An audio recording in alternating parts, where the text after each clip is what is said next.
On my wedding day, my son and my daughter-in-law mocked my new husband in front of 400 guests.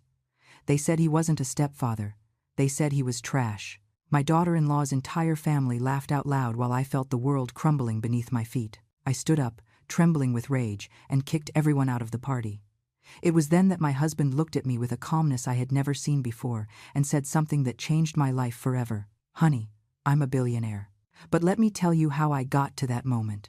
Because what happened next was something none of them ever imagined. It all started 3 hours earlier, when I, Barbara, at 61 years old, was standing in the most beautiful event hall I had ever seen. 400 guests filled every ivory velvet upholstered chair. The tables shimmered with cream silk tablecloths and centerpieces of white and gold flowers that looked like they were ripped straight from the pages of a bridal magazine.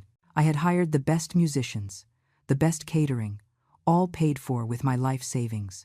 I wanted that day to be perfect, because after 15 years of widowhood, of loneliness, of nights crying in silence, I had finally found love again. Robert was by my side at the altar, in his modest but impeccable gray suit, his silver hair neatly combed, his hands weathered by years of honest work. He wasn't rich. He didn't have a fancy car. He lived in a small apartment in a simple neighborhood. But when he looked at me, I felt like the most valuable woman in the universe. That was the only thing that mattered to me. Then I heard the first laugh. Loud, mocking, poisonous. It came from the third row, exactly where my son Jason was sitting next to his wife, Tiffany. He was 38 years old. He was wearing an Italian suit that cost more than $3,000. He wore a Rolex on his wrist and had always made it clear to me that money was the most important thing in life. Tiffany was worse. That 35-year-old woman, in her blood-red dress that was a size too small, her long nails painted black, and her attitude of superiority had made my life a living hell from the day she married my son. She came from a family that thought they were high society, even though we all knew her father had made his fortune with shady business deals. "Just look at that," I heard Tiffany whisper to her mother, but loud enough for me to hear. "The old lady is marrying a hobo." Her mother, a heavy-set woman with too much fake jewelry hanging from her neck, laughed, covering her mouth with her hand. "Poor Barbara. At her age, she can't get anything better." I felt my cheeks burning, but I kept my gaze fixed on the minister. Robert squeezed my hand gently, as if telling me everything would be okay. But things were just getting started. The minister continued with the ceremony, speaking about love, respect, and the sacred union of marriage. I tried to focus on his words, on this moment I had dreamed of for months, but the stifled laughter and cruel comments kept coming from where my own family was seated. "Did you see his shoes?" one of Tiffany's cousins whispered. "They look like they were bought at a flea market." "And that suit," another added. "My gardener dresses better." The entire row of Tiffany's family was snickering discreetly. They were like hyenas waiting for the perfect moment to attack. I felt my heart breaking into pieces, but Robert remained serene, dignified, as if none of it affected him. That gave me the strength to continue. The moment for the vows arrived. When Robert began to speak, his voice was steady and full of genuine emotion. "Barbara, from the day I met you, I knew you were the woman I wanted to spend the rest of my life with. I have no material riches to offer you, but I give you my whole heart, my eternal loyalty, and my promise to make you happy every single day I have left." Some people in the audience sighed, moved. I had tears in my eyes. But then I heard Jason let out a sarcastic laugh, loud and clear, that echoed through the entire hall. "This is pathetic," my son said aloud, without any shame. He stood up, champagne glass in hand, swaying slightly. He had been drinking since before the ceremony. "Seriously, Mom? This is the man you chose? This miserable old guy?" The hall fell into absolute silence.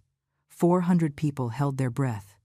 The minister stopped speaking and looked at me with concern. Robert squeezed my hand tighter, but his expression remained calm, almost compassionate. "Jason, please," I tried to say, but my voice came out broken, humiliated. "No, Mom. Someone has to speak the truth here." Jason walked toward the center aisle, gesturing dramatically. "You worked your whole life. You sacrificed for me. Dad left you a nice inheritance, and this is what you do with it? Marry a nobody who probably just wants your money? Tiffany stood up too, with a malicious smile on her lips. Jason is right, Barbara. That isn't a stepfather. That's trash you picked up off the street. Her entire family burst into laughter. The mother, the father, the uncles, the cousins. Everyone laughing, pointing, pulling out their phones to record the moment. It was as if they were at a circus and we were the clowns. But then something inside me snapped. It wasn't sadness. It was fury, a burning rage that ran through me from head to toe. I let go of Robert's hand and walked directly toward my son. You know what, Jason? My voice sounded different, stronger, firmer than I had heard it in years. You're right about something. Someone does have to speak the truth here. The silence in that hall was so thick you could cut it with a knife. 400 people watched me with wide eyes, waiting to see what poor, humiliated Barbara would do. My son Jason had that arrogant smile on his face, the same smile he'd used since he was a child when he thought he had won an argument. Tiffany was standing next to him, arms crossed, with that expression of superiority I hated so much. Her whole family kept snickering, enjoying the show as if it were the most entertaining thing they had seen in years. The truth, I repeated, feeling every word leave my mouth with a weight I had never felt before, is that I spent 35 years of my life married to your father. 35 years where I worked 12 hours a day cleaning other people's houses so you could go to the best private school. 35 years where I broke my back, destroyed my hands, sacrificed my health and my youth to give you everything you needed. Jason blinked, and for a second I saw a flash of discomfort in his eyes. But he hid it quickly by taking another sip of his champagne. Your father was a good man, I continued, feeling tears beginning to pool in my eyes but refusing to let them fall. But when he died 15 years ago, he left me alone, completely alone. Do you know how many times I came to your house asking you to spend time with me? How many times I called you crying because the loneliness was killing me? Mom, don't make a drama, Jason said, but his voice sounded less sure now. Drama?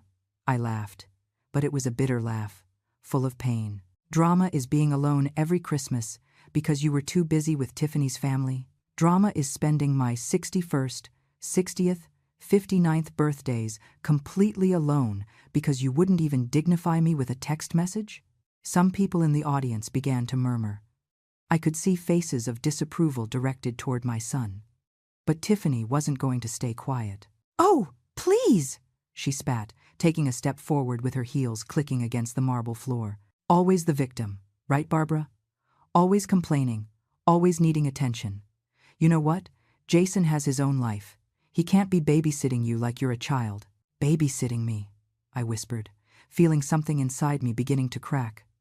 I didn't ask him to take care of me. I just asked for a little love, a little respect, a little of the affection I gave him his entire life. Robert was still standing by the altar, observing the scene with a serene but attentive expression. He didn't intervene, didn't stop me.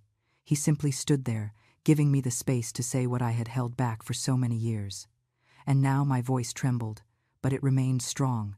Now that I've finally found someone who makes me feel alive again, someone who treats me with dignity and respect, you come to destroy it? You come, my own son, to humiliate me in front of everyone. Because that man is a gold digger, Jason shouted, pointing at Robert with contempt.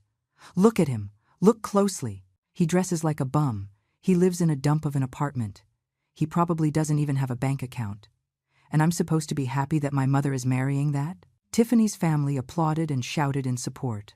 Exactly, yelled Tiffany's father, a fat man with a greasy mustache who always smelled of cheap cigars. That miserable old man just wants your mom's money. It's obvious. You should be grateful Jason worries about you, added Tiffany's mother, shaking her multiple gold bracelets ostentatiously. He's just protecting your assets. My assets.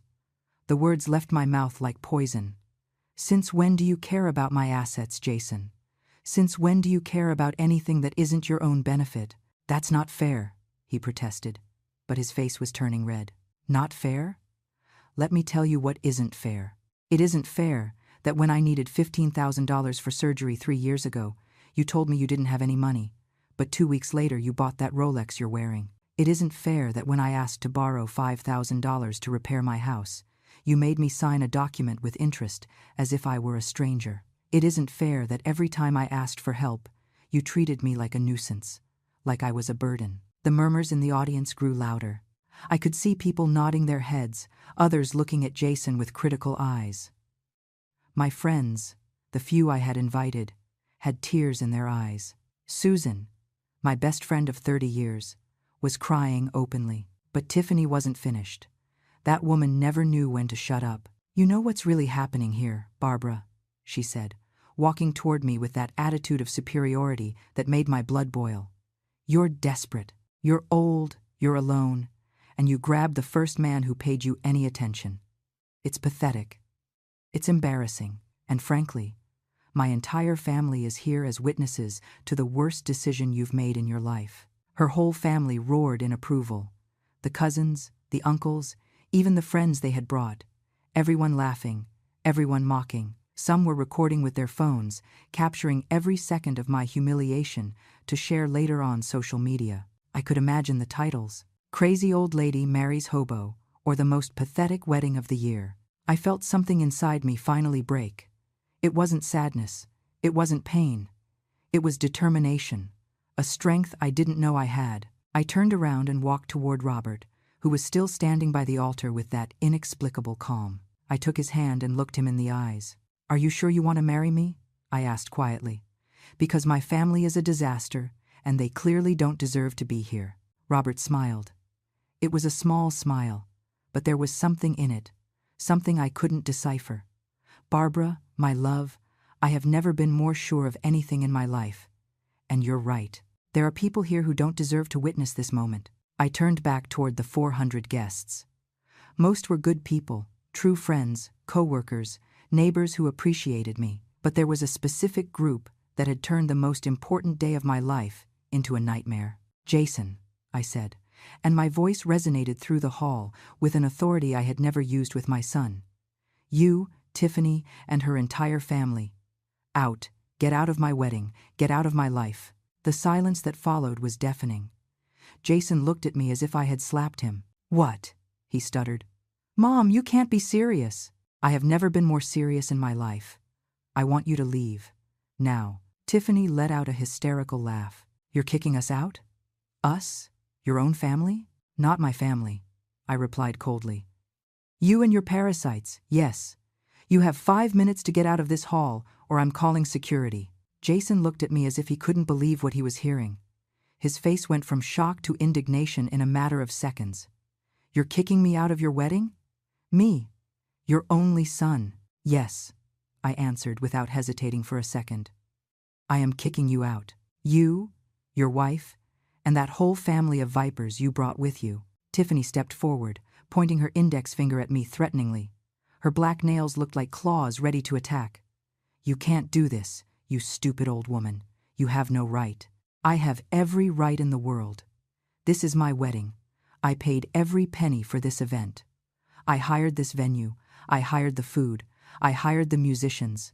And I have every right to decide who stays and who goes. And you people are definitely going." Tiffany's father stood up from his seat, his belly protruding over his belt. "Who do you think you are to talk to us like that? My family has influence in this city. We can ruin you." "Ruin me then," I said, feeling a bravery I didn't know existed within me. "You already ruined the most important day of my life. What more can you do to me?" Tiffany's mother stood up too, clanking all her gold bracelets scandalously. "This is an insult, a total lack of respect. We came all the way here to support this ridiculous marriage, and this is how you repay us." "Support?" I laughed bitterly. "You call mocking my husband support? Calling him trash? Humiliating him in front of everyone? That isn't support. That is pure cruelty." One of Tiffany's cousins, a young guy with too much gel in his hair, yelled from his table, "Your husband is trash. We all know it. Just look at him. He looks like a hobo you picked up off the street." Several members of his family laughed and applauded. They were enjoying this. They were really enjoying destroying me on my own special day. Robert finally spoke. His voice was calm, almost kind. But there was a tone of firmness I had never heard before. "Young man, you don't know me. You know nothing about me, and yet, you feel you have the right to insult me. What does that say about you?" The cousin shut up immediately. as if something in Robert's voice had disarmed him. But Jason wasn't going to give up so easily. He walked up to me, his breath smelling of alcohol and his face red with fury. "Mom, if you kick us out now, if you do this, you will never see me again. You will never see your grandchildren again. I swear to God." Those words hit me like a punch in the stomach. My grandchildren, Mason, 6 years old, and Harper, 4. I loved them with all my heart. The idea of never seeing them again was devastating. But then I looked at Robert. I looked at this man who had treated me with more respect and dignity in 6 months of dating than my own son had in the last 15 years. And I knew I had to choose. I had to choose my own happiness for once in my life. "If that is your decision, Jason," I said, and my voice cracked a little, but I didn't stop. "Then so be it. I am not going to let you manipulate me anymore. I am not going to allow you to use me as your personal bank while treating me like trash when you don't need me." "You are selfish," Tiffany screamed, a selfish old woman choosing a stranger over her own family. "He isn't a stranger," I replied calmly. "He is the man I love, and if you people can't respect that, then you have no place in my life." Jason looked at me with so much hate he almost made me recoil. "You're going to regret this. When that old man steals everything you have, when he leaves you on the street with nothing, don't come crying to my door asking for help." "Don't worry," I said, feeling tears finally begin to roll down my cheeks. "I won't." The atmosphere in the hall was one of absolute tension. The other guests watched the scene with a mixture of horror and fascination. Some of my friends looked like they wanted to intervene, but stood still, not knowing what to do. Susan, my best friend, finally stood up. She was a 63-year-old woman with short white hair and a strong personality I had always admired. "Jason, Tiffany, if you have any decency, you will leave right now and leave Barbara alone. What you are doing is cruel and unforgivable." "You shut up, you nosy old hag," Tiffany snapped at her. "This isn't your problem." "It is my problem when I see my best friend being mistreated by her own family," Susan replied firmly. "And honestly, after seeing how you behave, I perfectly understand why Barbara prefers to marry Robert. He has more class in his pinky finger than all of you combined." That infuriated Tiffany's family even more. They started yelling all at the same time, creating absolute chaos. Insults flew through the air. Some people started getting up from their seats. The hall that half an hour ago was a place of elegance and celebration now looked like a battlefield. "Enough!" I shouted with all the strength in my lungs. My voice echoed through the space, silencing everyone instantly. "I am calling security right now if you don't leave voluntarily." I signaled to the venue manager, a tall, professional man who had been watching everything from the entrance. He nodded and began walking toward us with 2 security guards. "We don't need to be thrown out," Jason said with disdain. "We are leaving of our own free will. This place stinks anyway. And you," he pointed his finger at me, "you disgust me. I hope you're happy with your decision, because you will never have your family again." "Real family doesn't treat you like this," I replied, and I felt Robert move closer to me and take my hand, giving me strength. Tiffany grabbed her designer bag, the same one I had helped her buy last year when she asked to borrow $3,000 she never paid back. "Let's get out of here. This wedding is a bad joke anyway." One by one, Tiffany's entire family began to get up from their seats. There were about 20 people in total. They gathered their things with exaggerated movements, making as much noise as possible, ensuring their exit was as dramatic as their behavior during the entire ceremony. "This isn't going to stay like this," shouted Tiffany's father as he walked toward the exit. "Everyone in this city is going to know what kind of woman you are." "Let them know," I said with a calm that surprised even me. "I don't care what they think anymore." As the procession of toxic people left the hall, some even pushing chairs and throwing napkins on the floor as a final act of rebellion, the rest of the guests remained in absolute silence. It was as if everyone was holding their breath, waiting to see what would happen next. Jason was the last to go. He stopped at the door, looked at me one last time, and said, "Goodbye, Mom. I hope your new life with that loser is worth losing your only son." And he left. The door closed behind him with a final sound that resonated in my heart like a definitive slam. I stood there, in the middle of the hall, shaking. I had just kicked my son out of my wedding. I had potentially broken my relationship with him forever. I had just lost access to my grandchildren, the only innocent creatures in this entire horrible situation. Tears fell freely down my face now. My makeup was ruined. My champagne-colored dress had tear stains. The happiest day of my life had turned into an absolute nightmare. Then I felt Robert's arms surrounding me. He hugged me with such tenderness, with such strength, that for a moment I felt everything would be okay. "I'm so sorry, honey," I whispered against his chest. "I ruined everything. I ruined our wedding." "You didn't ruin anything," he said softly, stroking my hair.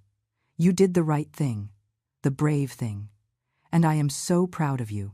We stayed like that for a moment, hugging in the middle of the chaos that had been left behind. The other guests began to applaud slowly.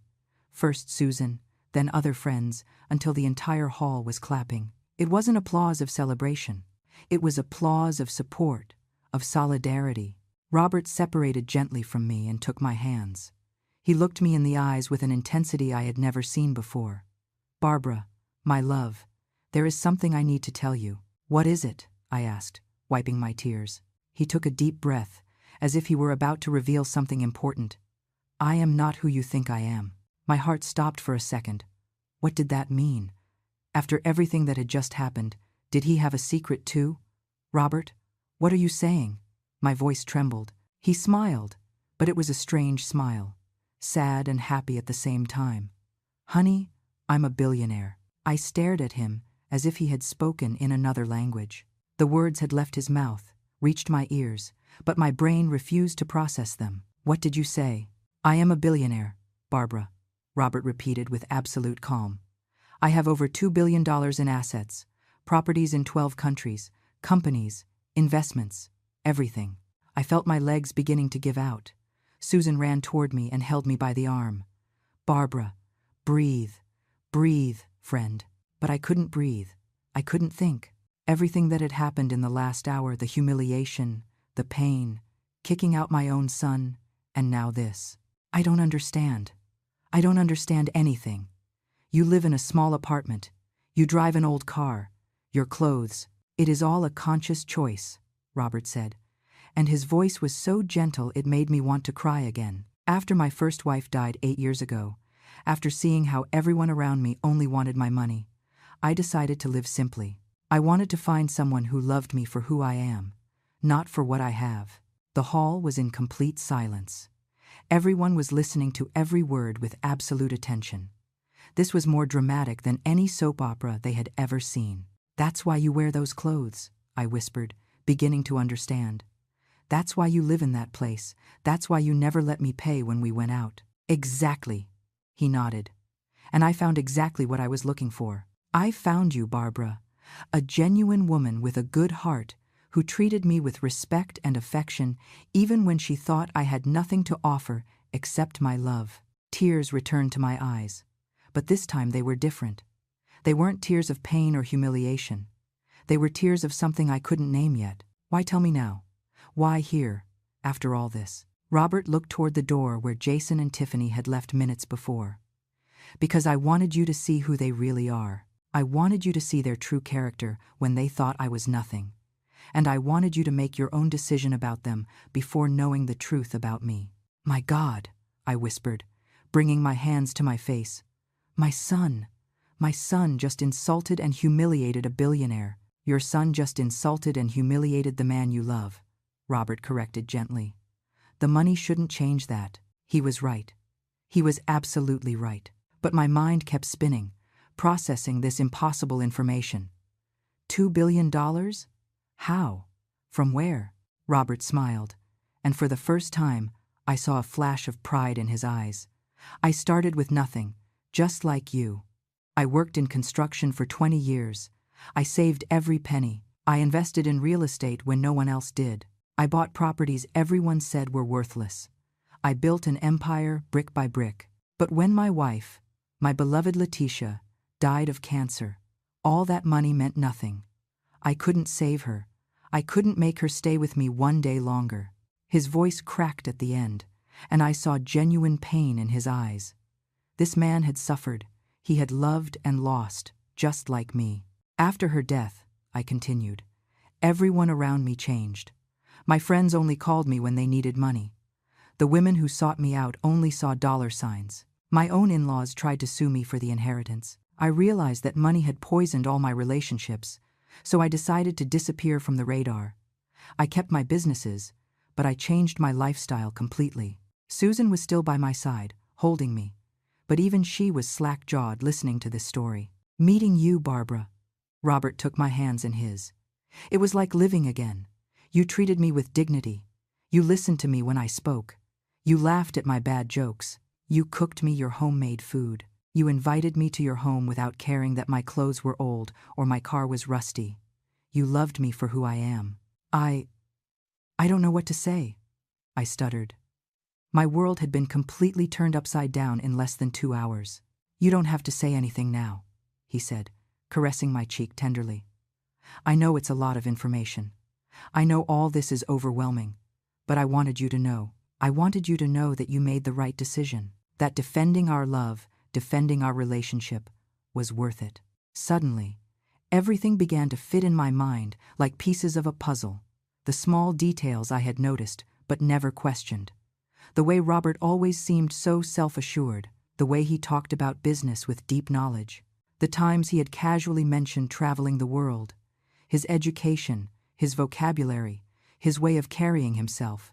Everything made sense now. Did anyone else know? I asked. Did anyone know the truth about you?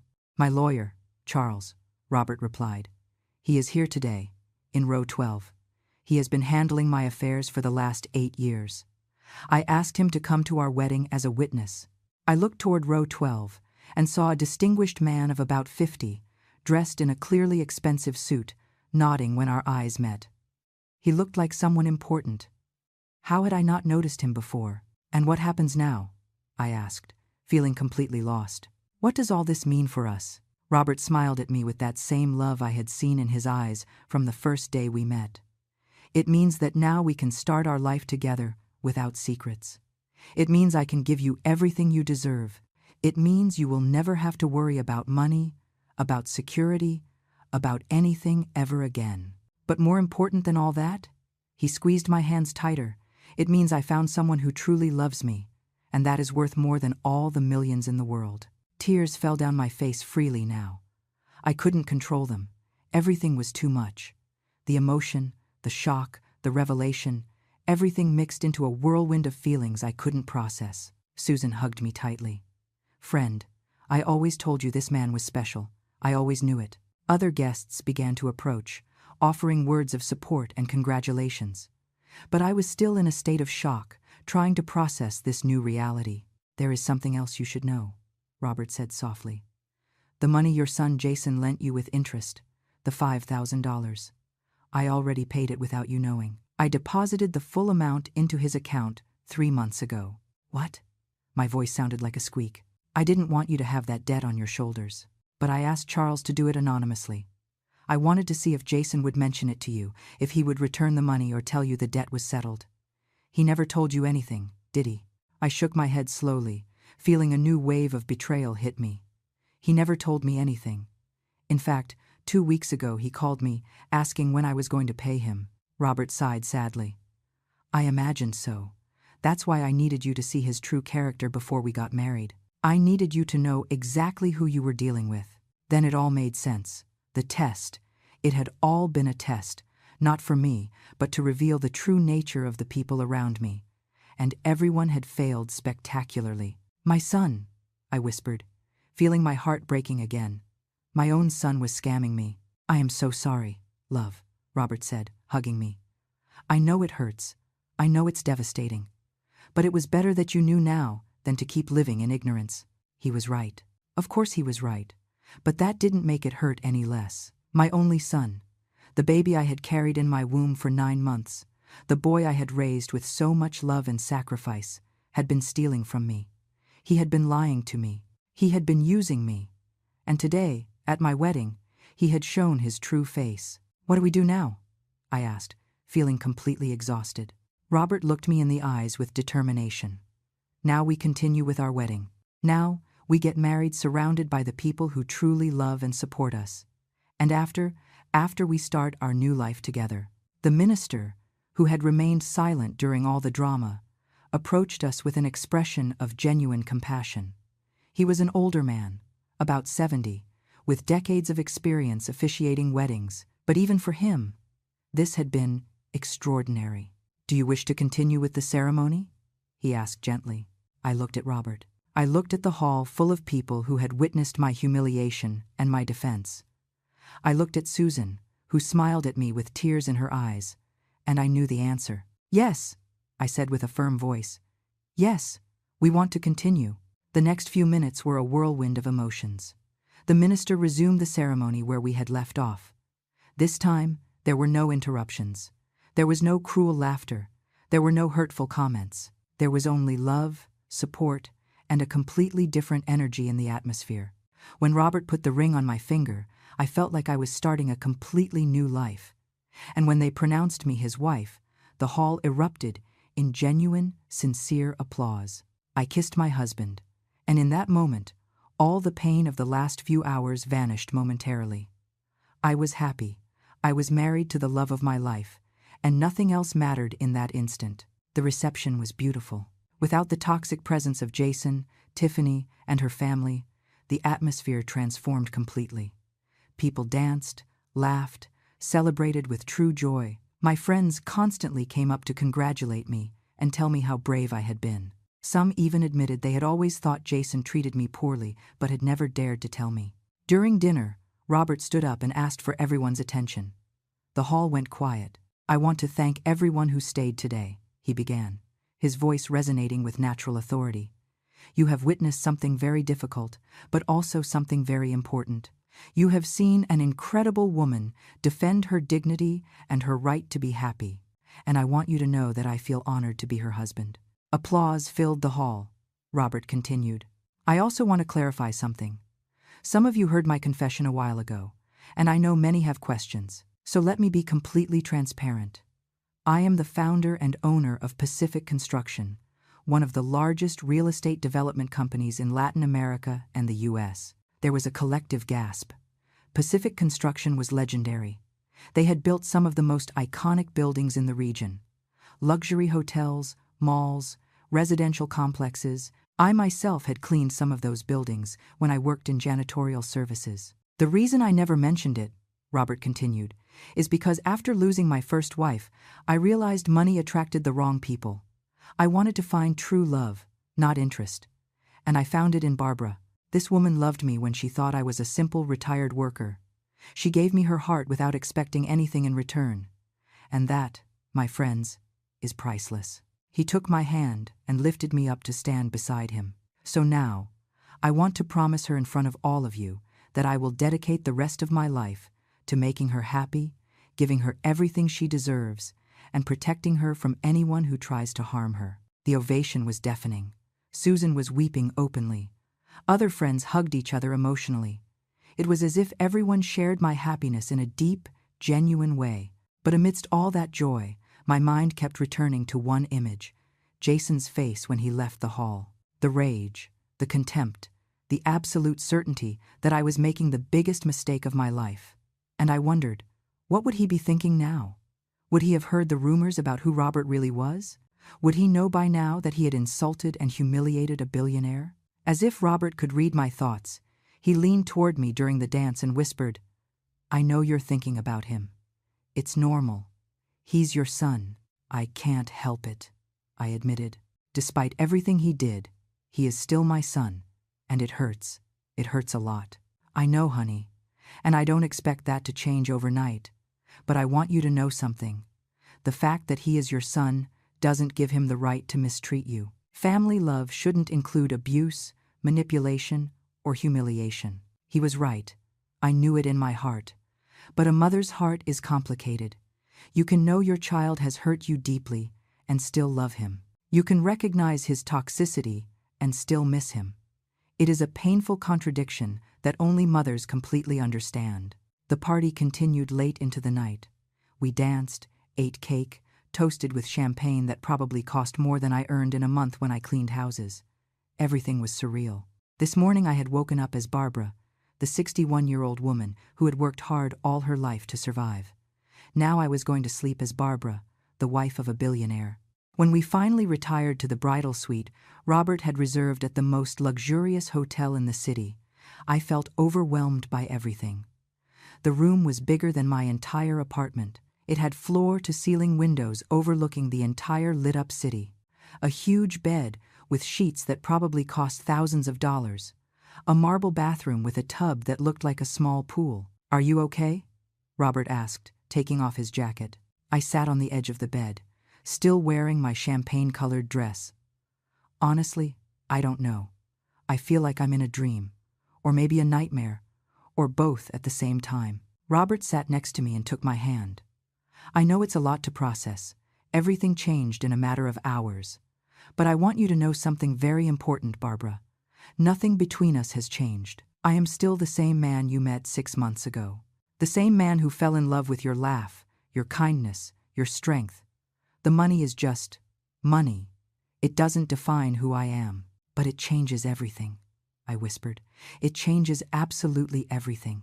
"It doesn't have to," he insisted. "We can keep living simply if that is what you want. Or we can enjoy some comforts. You decide. This is our life now, our decision." I looked him in the eyes and saw the same tenderness I had always seen, the same gentleness, the same love. And I realized he was right. The money hadn't changed him. He was still Robert, my Robert. "I want to ask you something," I said after a moment of silence. "Why me? Of all the women you could have chosen, why did you choose a 61-year-old widow with a problematic son and a complicated life?" Robert smiled, and it was that smile that made my heart melt. "Do you remember the day we met?" I nodded. It had been at the local grocery store. I was buying vegetables, trying to find the cheapest ones. He was in the same aisle, and our carts had collided accidentally. "You apologized like 5 times, Robert recalled with a smile. "And then, when you saw a tomato had fallen from my cart and rolled under a shelf, you got down on your knees to pick it up. You knelt down, with your bad knee that always bothers you, to pick up my tomato. And when you handed it back and I thanked you, you smiled at me with such warmth, with such genuine kindness, that I knew in that moment you were special." I didn't remember that detail about the tomato. It had been such a small, insignificant gesture. "After that," he continued, "we started running into each other regularly at the store, always on Thursday mornings. And every time I saw you, I learned something new about you. Your patience with the clerks, your generosity with the kids selling candy outside, the way you greeted everyone with respect, no matter who they were. I saw your soul, Barbara, and I fell in love with it." Tears began to fall down my cheeks again. It seemed I hadn't stopped crying all day. "So yes," said Robert, wiping my tears with his thumbs.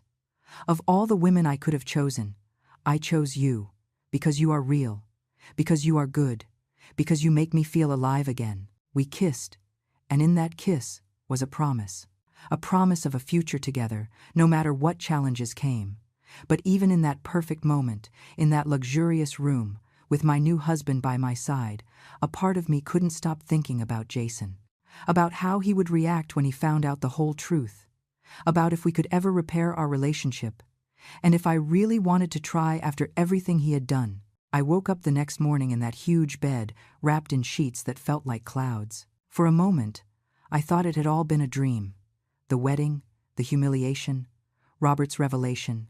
But then I turned my head and saw him there, sleeping peacefully beside me, and I knew it was all real. Everything had happened. My life had changed forever in 24 hours. I got up carefully, so as not to wake him, and walked toward the giant windows. The city stretched out below us, bathed in the golden light of dawn. From this height, everything looked so small, so insignificant, and I wondered if this was how Robert saw the world from his position of power and wealth. "Good morning, my love," I heard his voice behind me.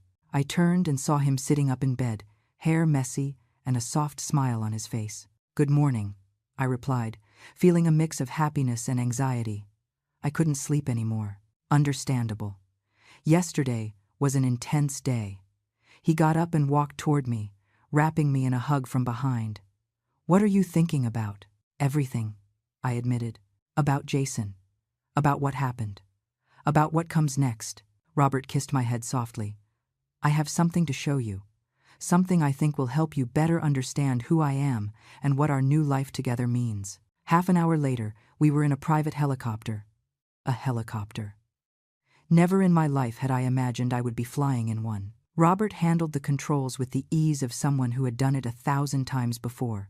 I learned to fly 20 years ago, he explained when he saw my surprised face. It's useful for business and, besides, it gives me freedom. We flew over the city, and Robert began pointing out different buildings. That hotel there, the Grand Plaza, is mine. I built it 15 years ago. It has 400 rooms and is one of the most successful in the region. He pointed to another side. That mall, the Sunwalk Promenade, is also mine. And those 3 apartment buildings over there, and that industrial complex near the port, with every building he pointed out, my disbelief grew. He wasn't just rich. He owned significant parts of the city where I had lived my entire life. I had cleaned floors in some of those buildings, never knowing who their true owner was. Do you see that hospital? He pointed toward a modern building with a red cross on the roof. I donated it 5 years ago. My wife Letitia died of cancer, and the public health system didn't have the necessary resources. So I built a complete hospital dedicated to free oncology treatment for low-income people. That information hit me like a punch. Free? Completely free, he confirmed.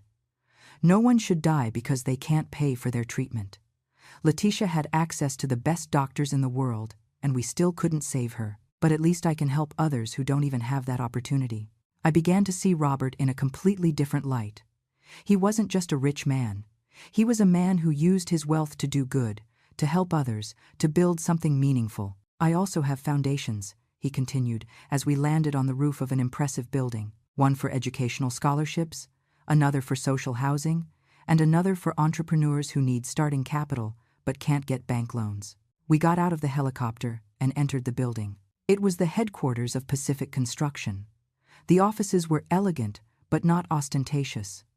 There were employees working in open, bright spaces. Everyone greeted Robert with genuine respect, not the servile fear I had seen in other places where bosses were feared. I want to introduce you to someone, Robert said, guiding me toward a large office on the top floor. Inside was Charles, the lawyer he had mentioned at the wedding. He was a distinguished man with silver hair and an imposing presence.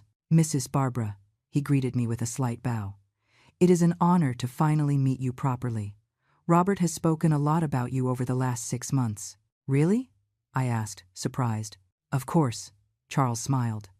He told me constantly that he had found someone special, someone genuine. And after what I witnessed yesterday at the wedding, I can confirm he was right. Robert signaled for us to sit. Charles, show Barbara the documents we prepared. Charles opened a leather folder and pulled out several papers. Mrs. Barbara, your husband has prepared some important documents. First, he has added your name to all his main bank accounts. You have full access to all his funds. My mouth dropped open. What? No, I can't accept that. We just got married yesterday. You are my wife, Robert said firmly. What is mine is yours. It's that simple.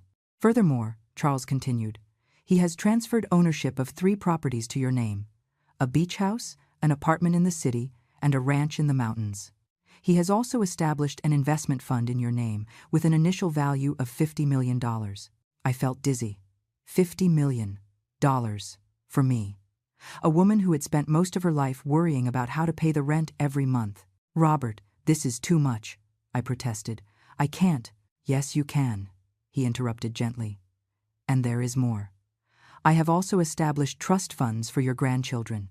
Mason and Harper will each have $10 million available when they turn 25, specifically designated for their education, starting a business, or whatever they choose to do with their lives. Tears began to fall down my face. My grandchildren. Despite everything Jason had done, Robert was thinking about my grandchildren's future. Why? Was all I could say. Because they are innocent, Robert replied. Because they aren't to blame for their parents' actions. And because they are your blood, Barbara. They are important to you, so they are important to me. Charles continued explaining more details. There were life insurance policies, diversified investments, commercial properties. The amount of money was so astronomical my brain simply couldn't process it. Also, Robert said after Charles finished, I want you to know you have total freedom over how you want to live your life. If you want to keep living simply, we can do that. If you want to travel the world, we will do it. If you want to dedicate yourself to charitable causes, I will support you completely. This is your life now, Barbara. You decide how you want to live it. We spent the rest of the day touring his company's facilities. I met managers, architects, engineers. Everyone spoke of Robert with genuine admiration. He wasn't just a boss. He was a leader who cared about his people. He had created training programs, generous benefits, opportunities for real growth. My philosophy has always been simple, he explained as we ate in an exclusive restaurant on the building's top floor. If you take care of your people take care of your business. Many of my employees have been with me for over 20 years. I have seen them grow, start families, achieve their dreams, and that makes me happier than any amount of money. In the afternoon, when we returned to the hotel suite, I felt completely overwhelmed. I had seen and learned so much in a single day. My perspective on everything had changed drastically. How are you processing all this? Robert asked as we sat on the balcony with a glass of wine. Honestly, I don't know, I admitted. Part of me still feels like I'm going to wake up and it will all be a dream. Another part of me feels guilty. Guilty? Why? Because while I struggled to survive, cleaning floors in buildings that were yours, you had all this power, all this wealth. It feels, I don't know, disproportionate. Robert nodded thoughtfully. I understand that feeling. Inequality in the world is brutal and unfair. That's why I do what I do. The foundations, the hospital, the housing programs. I try to use my privilege to create opportunities for others. But you're right, it will never be enough. I can never completely compensate for the injustice of the system. And Jason? I asked, finally voicing the question that had been haunting my mind all day.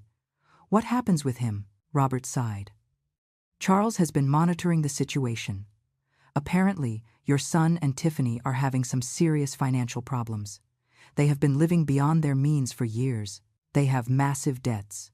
And now, after what happened yesterday, some of their business partners are distancing themselves from them. How do you know all that? I asked, surprised. Because I asked for them to be investigated, Robert admitted. Not to hurt them, but to understand the full situation. And what we discovered is worrying. Barbara, your son is on the brink of bankruptcy. He owes money to many dangerous people. I felt my stomach twist. How bad is the situation? Very bad. He owes close to $2 million between bank loans, credit cards, and failed investments. And some of his creditors aren't exactly patient or legal. My heart sank.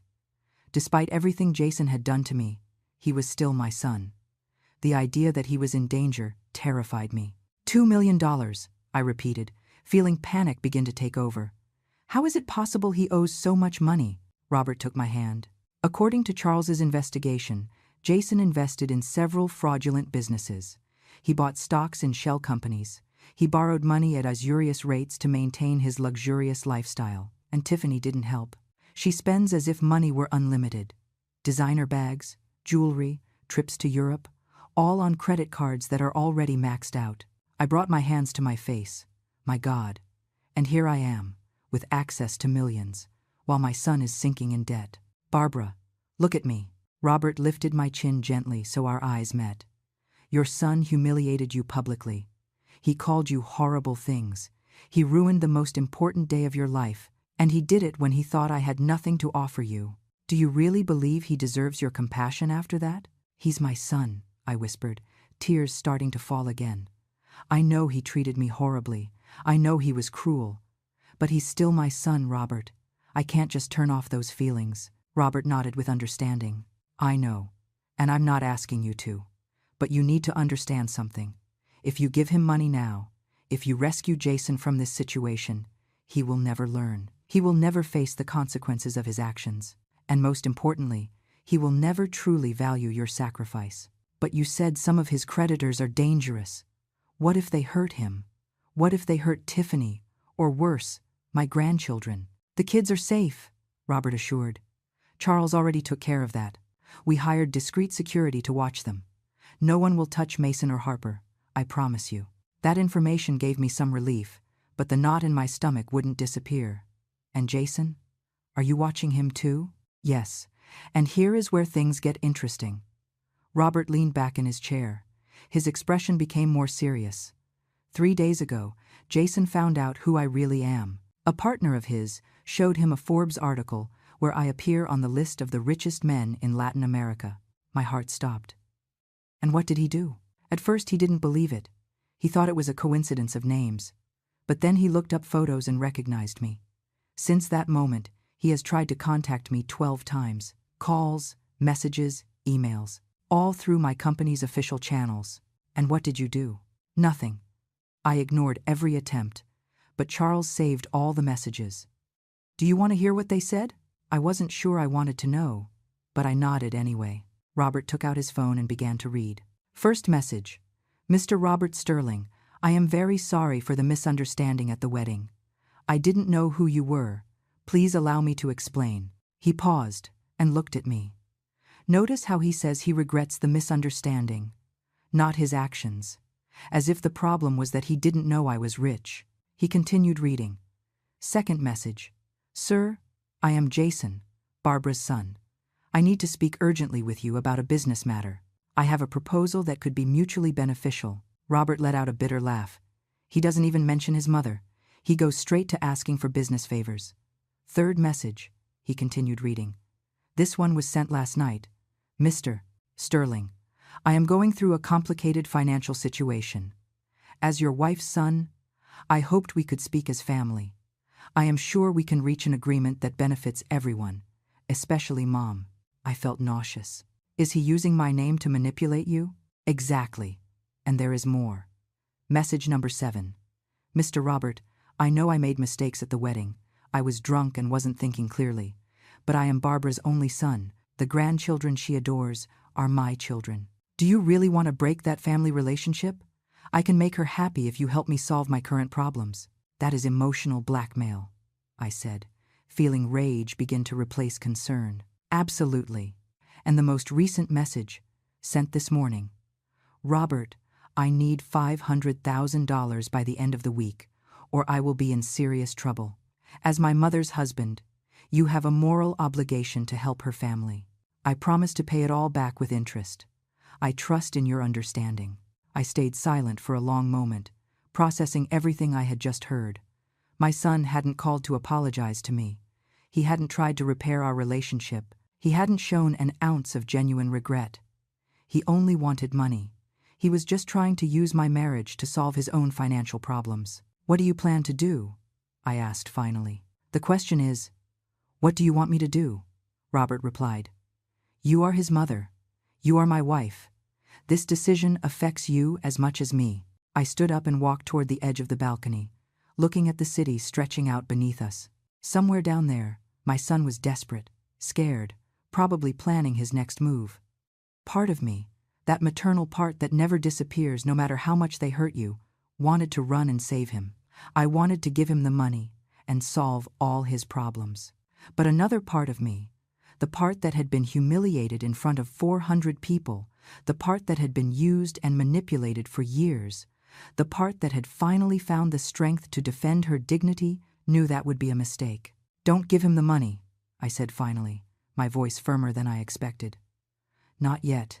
Not like this. Robert walked over to me and hugged me from behind. Are you sure? No, I admitted. But I know it's the right thing. If we give him the money now, without real consequences for his actions, we will only be feeding his behavior. He needs to hit rock bottom. He needs to understand that he can't treat people like that and get away with it. It is a brave decision, Robert said, kissing my head. It is a painful decision, I corrected, but necessary. The next few days were an emotional roller coaster. Robert and I went on our honeymoon to a private island in the Caribbean that, of course, he owned. It was a paradise with white sandy beaches, crystal clear waters, and absolute privacy. I tried to relax, to enjoy this time with my new husband, but my mind kept going back to Jason. Charles kept us informed of the situation. Jason's creditors were starting to put on the pressure. They had repossessed his luxury car. They had frozen his bank accounts. The house where he lived with Tiffany and the kids was in foreclosure. And Tiffany? I asked during one of the video call updates.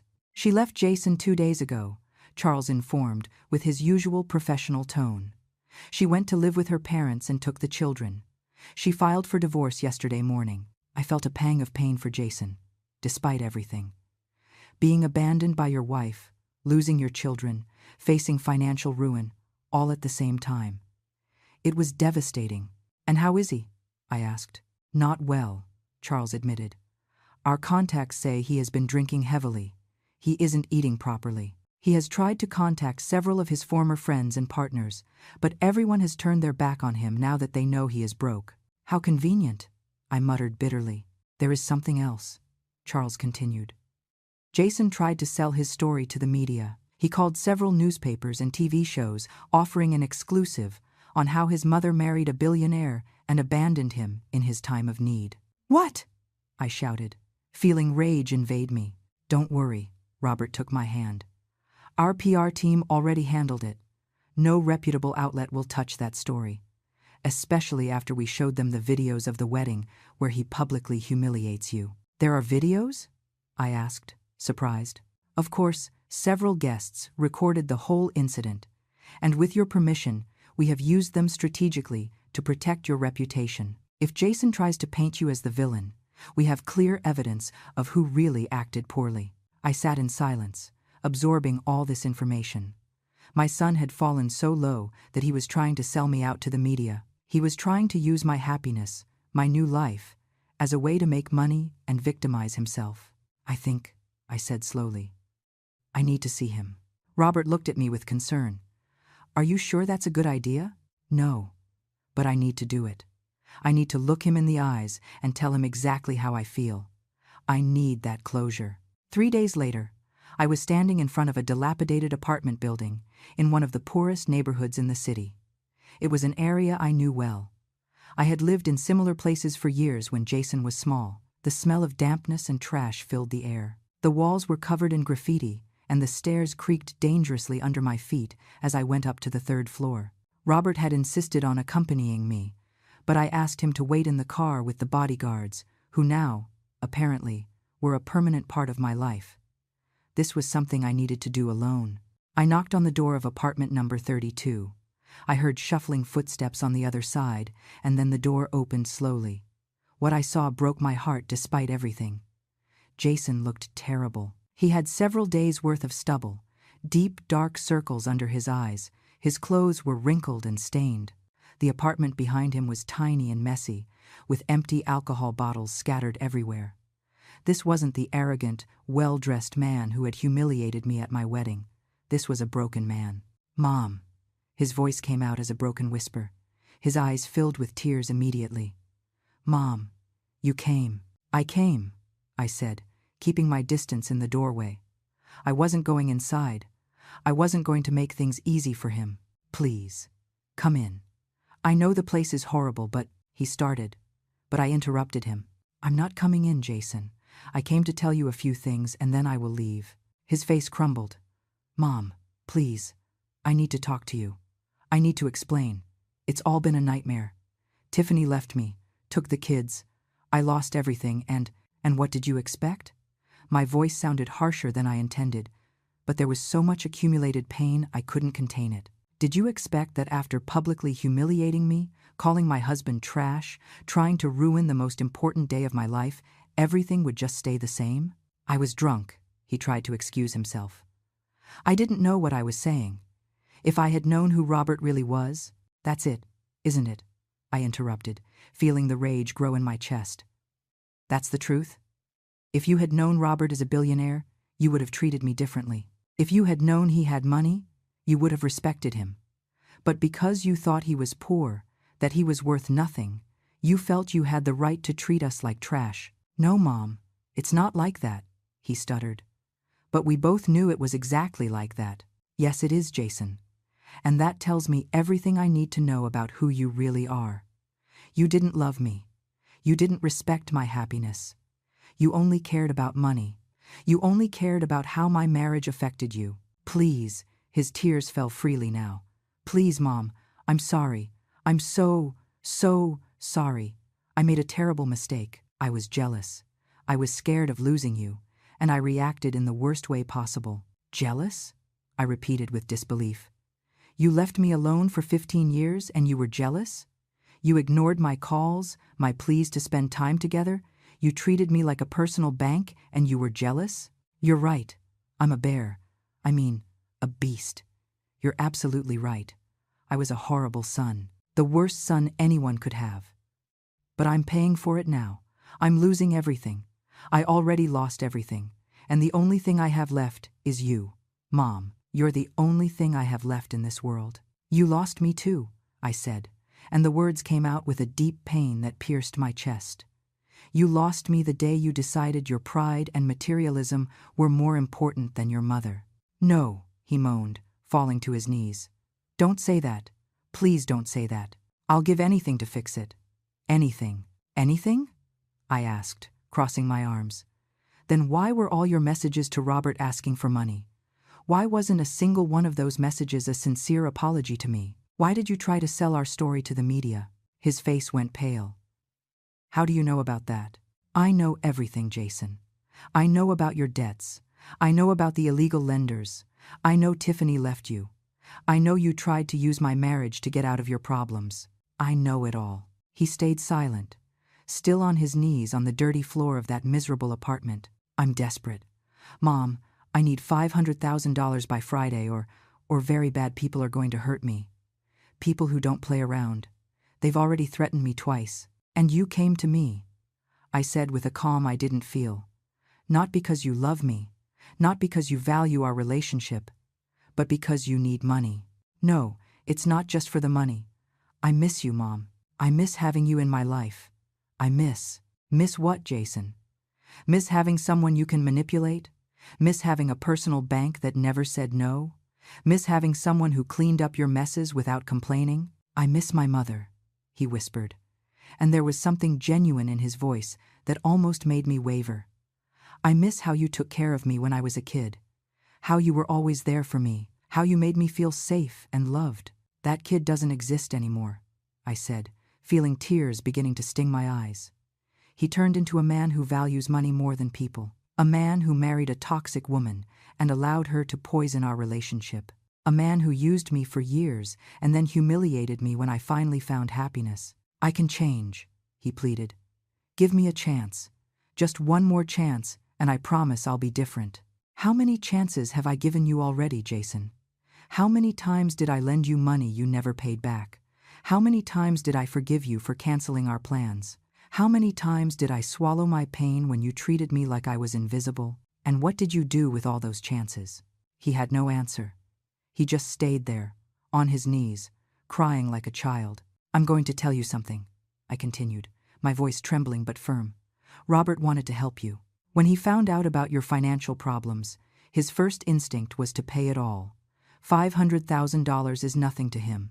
He could write that check right now and not even notice it in his bank account. Jason's eyes lit up with hope. Really? Would he do that? He would, I confirmed.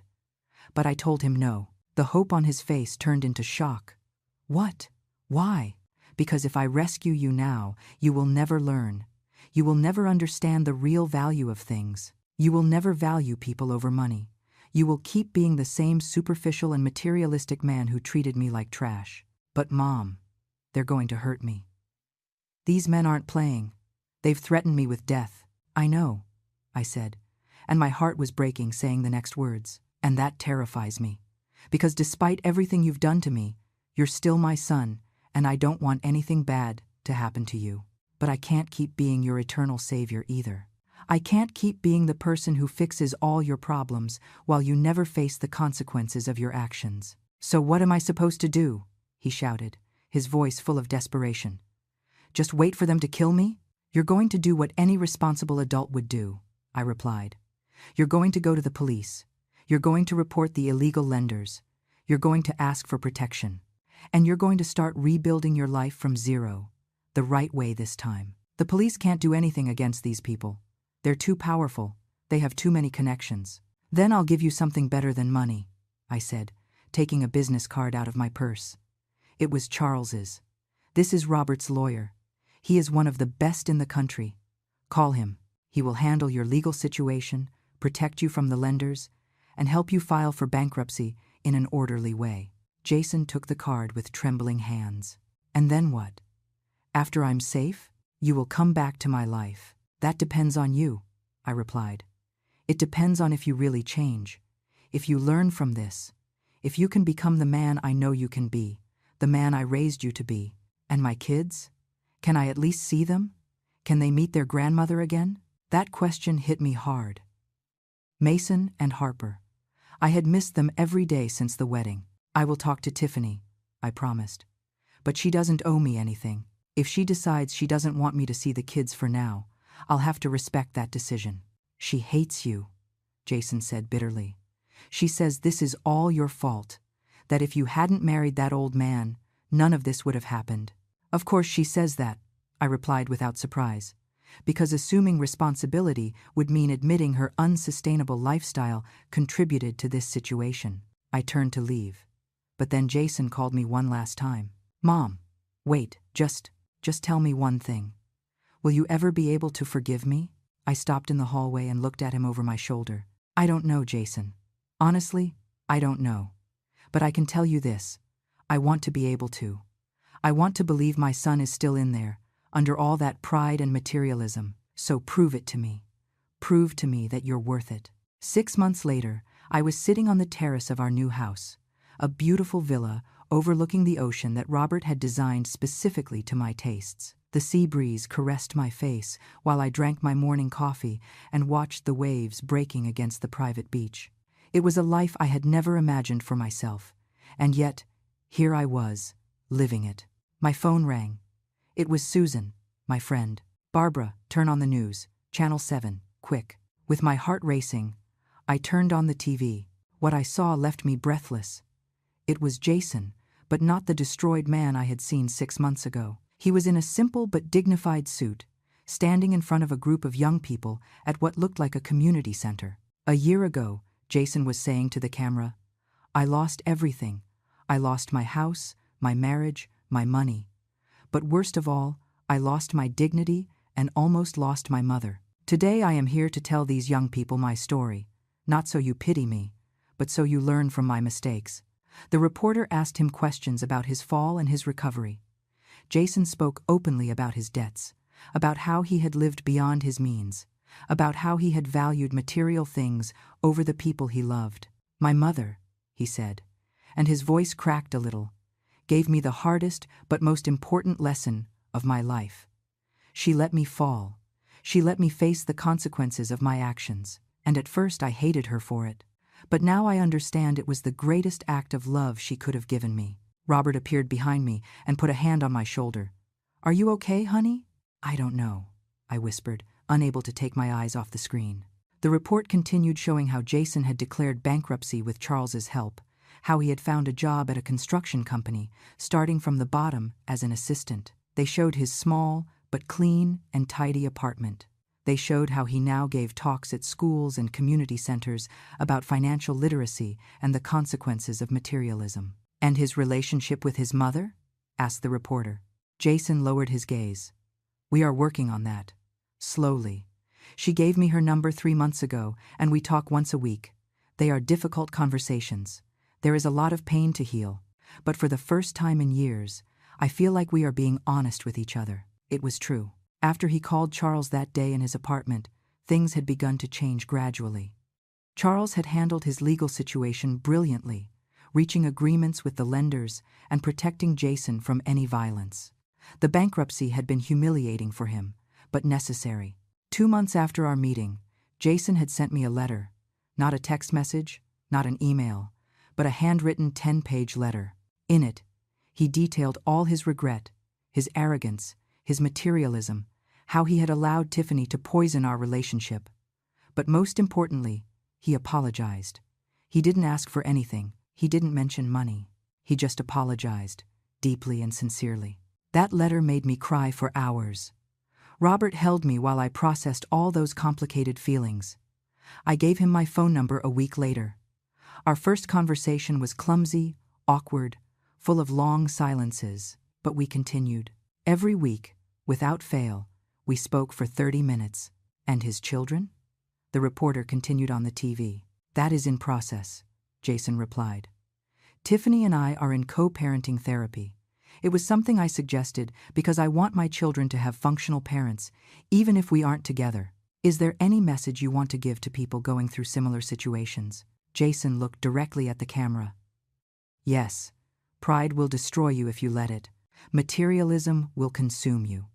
And the people who truly love you, the ones willing to let you fall so you learn to get up, those are the ones you must value more than anything in the world. I also want to say something to my mother. If she is watching this, my heart stopped. Mom, Jason said, with tears in his eyes, I know you are probably watching this. I want you to know that every day I work on being the man you deserved as a son. Every day I try to be better. I don't expect you to forgive me tomorrow, or next year, or ever if you don't want to. But I want you to know I understand now. I understand everything, and I love you. I have always loved you, even when I was too stupid and arrogant to show it. Tears fell down my face uncontrollably. Robert hugged me tightly. The next month, I received another surprise.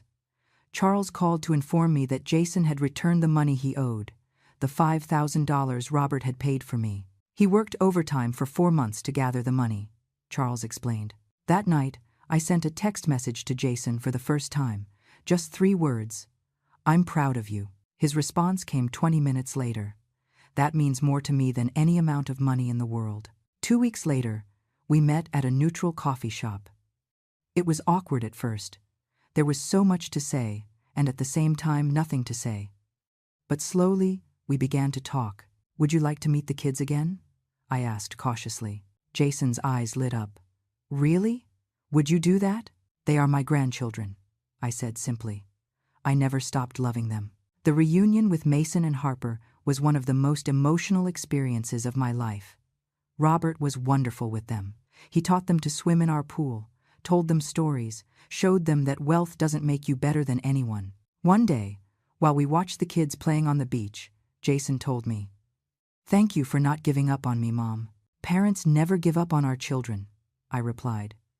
But sometimes we have to let them fall so they learn to fly. Robert and I established a foundation in honor of his first wife, Letitia.